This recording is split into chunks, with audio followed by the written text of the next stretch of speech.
OMRT number 11, Old Man Random Thoughts 11. I did get a haircut, but since I don't know, he trimmed it good. That's okay. Maybe I'll take it down a bit more. The barbers are so cheap in Ecuador that I think it was $5, and I gave him $1 for saying that I looked handsome after he was done. But he probably would have said that anyway, huh? But since the last time I was in Maine, I got a $35 haircut. I can't feel bad about a $6 haircut. And he's totally good because the teenagers down here, they like to have all these interesting haircuts as well. And the old men are a lot easier, I'm sure. So what was happening today? My back feels a lot better. I'm walking. I walked up to the barbershop on the main road and then over to a place where people hang out and talked to them and met some new people. It's good that so many people have time to just talk to each other. No rat race here, not for us anyway. The retirees and the hippies and the new age spiritualist seekers and anybody else that landed here and couldn't or wouldn't leave. And then I went across the street to the one grocery store, the Longevo, and bought something or other. I can't remember now. Water maybe. Then I went to Mary Soul and Wilson. Wilson's her husband. They've been in business for about 20 years. Nice little grocery store. And Mary Soul's sister was there. She has the hardware store on the other side of the block. The families tend to, if they got a piece of property, they just divide it up among themselves and come up with businesses to run in them. And then where did I go?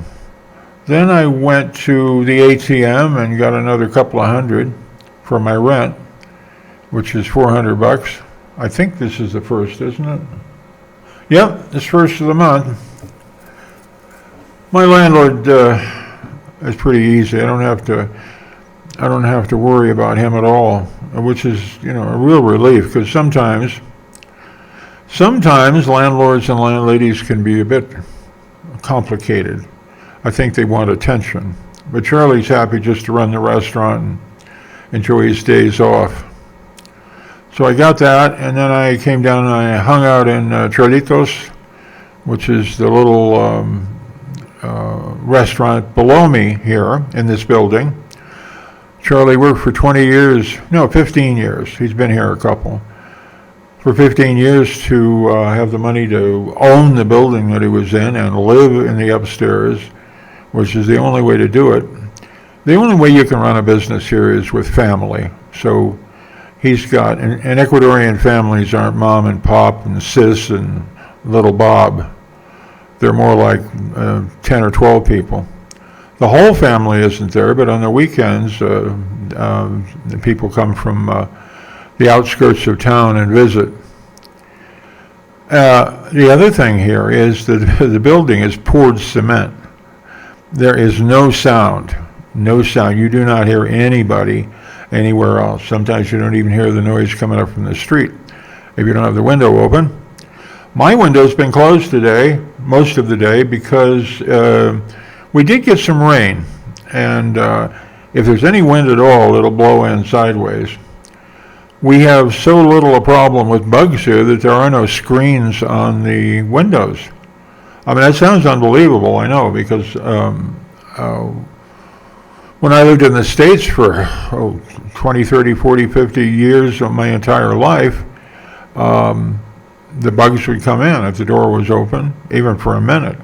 They line up right outside the door waiting for somebody to open it for them. That's another thing, talking about bugs. People are excited about things that probably won't happen, that really probably don't have any basis in scientific fact. But there is one fact that people should be aware of, but they don't seem to be. When I was a kid in Nebraska, and later in Nebraska too, I would say 50, 40 years ago, 50, 60 years ago, if you were at an outside ball game and all the lights were up there, you would see such a swarm of bugs around the lights that you almost couldn't see the lights. The same thing for the porch light on the houses. It used to be so that there was a cloud, a cloud of bugs around. I've seen animated pictures of all the satellites around the Earth, and there are, I don't know, 100,000 of them. Some enormous number of objects orbiting, not necessarily complete satellites, because there's a lot of broken stuff up there. But anyway, this cloud around the Earth wasn't even as thick as the cloud of bugs around a porch light. In my youth, maybe it's because, and it gradually changed, and it is documented, it's not just my imagination, the population of insects around the world, in just about all regions, is going down, has been going down. This is one of the pillars of the food chain. You can't get people interested in freaking out about something that's real, but you come up with something made out of total fluff, and throw a few artificial facts at it, and boy, they'll pick up the banner and march down the street for whatever. But you tell them about the bugs, the insect apocalypse. I say this is very important to the food chain. There's a lot of animals that depend on those things. A lot of it is pollination also. You hear stories about people that depend on crops that are pollinated having trouble getting the insects. Here in the Sacred Valley, one of the main pollinators is a moth. I don't know if that's the case in the States, but anyway, we cannot afford to have all the bugs die, and then somebody will say, gosh, I never even noticed. Well, we ought to notice. Imagine having a house and a bit of property, and you just keep your eyes closed when you look outside because you don't want to see how much you've neglected and what you need to do. Sort of like that with humans and the earth. We need to pay more attention. I don't know about this low light thing. It doesn't seem that bad. You got all these people with these fancy lights. I've got I think it's a 25 watt cold, one of those that are coiled up. Cold cathode, I think it is. You young people don't even remember incandescent lights. The one that if you touch them, you get burned. The ones that a 40 watt was generated so much heat that they put them in little girls' baker ovens. They could bake bread in a small oven. It was heated only by a 40 watt light bulb. So good riddance to those things. Well, on my left is one of those that's just throwing a little beam on the wall. Not that much light.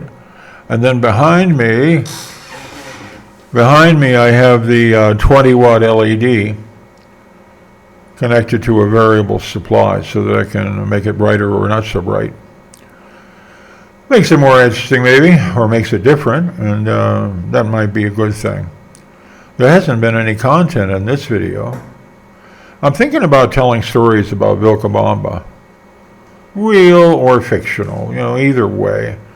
When we sit around and tell each other stories here on the sidewalk, drinking coffee or something else, we don't worry about whether the story's been fact-checked or anything. It just needs to be a good story. So, with that as my principle, I'll look at doing something.